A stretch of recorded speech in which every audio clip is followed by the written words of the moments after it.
somebody is about to be wildly successful. All right, if this reading is for you, then all your hard work is about to pay off. And this message has been coming through continually. So I know that this is a very strong theme and energy for the collective for which I channel. With the Nine of Wands and the Emperor here, this speaks to challenges, tribulations, obstacles. For some people, it's this energy of exhaustion because you feel like you have been, like when we talk about how success requires perseverance, whatever it is that you're trying to create, whatever it is that you're trying to manifest. I say success, and it definitely feels like that for some people. For some people, this is like your own health. This is a journey within your health, whether this is your mental health, your physical health, your spiritual health, just some type of area or endeavor within your life that you have put a lot of time, a lot of energy, and a lot of focus into. You have worked tirelessly toward the pursuit of whatever this goal is, whatever this fulfillment is for you, and you are tired. Spirit feels that tiredness, and that's why you're receiving this message. That's why this collective that I channel for has continuously been receiving these messages, because you are in the final mile. All right, take that in. You are in the final mile. Don't give up right now. You are so close. And I know if you're like me, because the collective for which I channel includes myself, like you've probably been hearing that for a while and you're like, this is the longest mile I've ever walked in my life. And honestly, if this were a YouTube video, and this will go on my minis channel, that would be the title, like the longest mile, because that's what it feels like. But you are so close. This is giving me Saturn and Aries vibes right here. Saturn just entered Aries as I'm filming this. This is timeless, but I do reference current astrological transits when I do these readings for those who are finding it around the time that I'm filming this. Saturn's going to be in Aries until April 2028. All right, right now he's doing a little dip in. He just stuck his toe in the water. He's going to retrograde back into Pisces in September or November. I think it's September. And then he's going to return to Aries in February of 2026. All right, and remain there, as we said, until 2028. So this is a preview of that energy. Saturn is, along with Pluto right now in his retrograde in Aquarius, back and forth over the fixed star Altair, and Neptune in Aries, who is very close to Saturn right now and will be for the duration, at least the very beginning of Saturn's transit. We'll put it that way.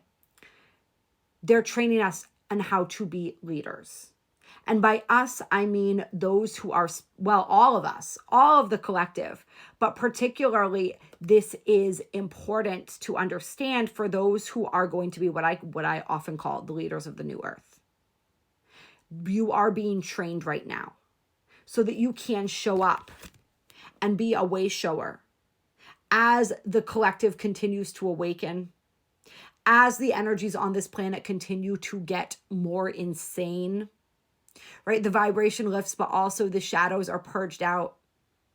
We've seen it in the collective at large right now. And it's interesting that this is coming through. I wasn't expecting this to come through in this particular reading. I was thinking I was going to do a separate video on this. But Spirit wants me to speak on this energy. And this is part of the leadership training, actually. So it is related. The energy of, as we are activating and awakening as light workers, as our frequency is raising, how we're becoming more and more intense mirrors for other people, and our light is triggering the darkness in other people a lot more. And anyone who is a way shower, anybody who holds a decent amount of light, anybody who began their awakening journey perhaps a little bit sooner than other people, you know what I'm talking about. This is my Heyoka empaths as well, because you've always been this, right? You've always triggered people with your light, but it's getting more intense. It's getting to the point where for some of us, like random people on the street start freaking out on you for no reason. And so what Spirit wants you to understand is it's not random. This is happening because your light, like we said, is triggering their darkness. And this is going to continue to happen. This is only going to get more intense in some circumstances. So Spirit wants us to be prepared for this.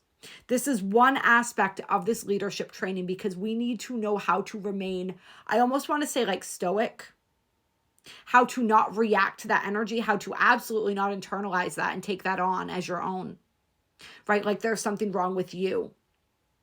This is why all my empaths on there, I mentioned the Heyoka empaths. Narcissists have been training you your entire life, right? To know how to stay in your power, to know how to be non-reactive, how to not internalize. All right, so this energy is further training us in that. And we need to get really, really good at that because people are going to be lashing out. It's their darkness, it's their entities, because entities are running rampant right now.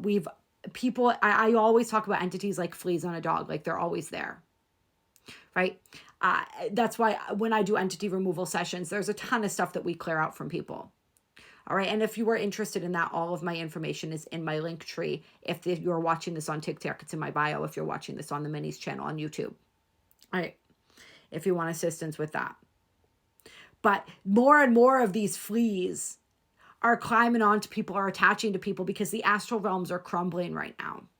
All right, so there's all this darkness, all these entities, all of these people who just don't want to look at their own shit, and then they see you and you literally, like when we say like your light triggers their darkness, like you like light that shit up within them. All right, so don't take it personally. Continue to hold your ground, continue to be loving and compassionate. Call upon Yeshua if you need help with that. He is like the ultimate when it comes to compassion, when it comes to acceptance. You know, he was literally hung on a cross to die, and he held his compassion the entire time. All right, so he is an OG when it comes to this. If you need help cultivating that, please call on him. Just to understand, most of these people are unconscious. It's, you know, that phrase, they know not what they do. That is exactly what it is. They don't know until they know. Because you know, unfortunately, that means that you have the responsibility to be the bigger person, right? To not take that personally, to not lash back out at them, to just allow. So Spirit really wanted that message delivered. And also just so people know, if you're starting to think, is there something wrong with me? Like, am I like way more toxic than I think? Like, what's going on here? That is, for some people watching this, like maybe, if there's some, you want to look in the mirror with some stuff. But for a lot of people, it just is what it is. It's just your light. And that light, I'm telling you, honey, that light is growing brighter. All right, whatever you've been doing, it looks good on you. Okay, and people are starting to notice, yes, you're starting to trigger some people, but other people are starting to be drawn to you like moths to a flame. All right, and it's all part of this leadership energy. Like, you were always meant to be a leader. You probably have noticed this because people followed you in your life. Even when you weren't trying to have followers, even when you didn't understand why, it was like they emulated you, they flocked to you, and this energy, for some people, I feel like it's like the weight of that may be starting to weigh on you a little bit too. All right, so there is some of that. For some of you, it's just all the trials and tribulations, but it's because you were meant to cultivate that strength, cultivate that determination. And as we started talking about with Saturn and Aries here, this energy is going to get more intense, but you've already been mastering it, all right? So it's not going to be like, don't dread Saturn's transit in Aries. It's going to be helping you really fine tune those leadership skills. It's going to be really helping you fine tune that confidence to really put you into Emperor mode here. It's like the finishing touches, like the icing on the cake, so to speak. Those final finishing touches for this journey that you've been on for quite some time, possibly for many Saturn cycles before this one. All right. Some of you guys, you might be coming up on your Saturn return that I'm reading for, either your first or second as well. So you had a whole previous cycle, 28 to 30 year cycle with Saturn, and now you're beginning another one. And it's this, like we said, I'm running out of time here on this reading, so I'm just going to hold this up again. Whatever struggle you are going through right now, it is here to make you, not to break you. All right, you will rise from this. You are rising from this. You are the phoenix.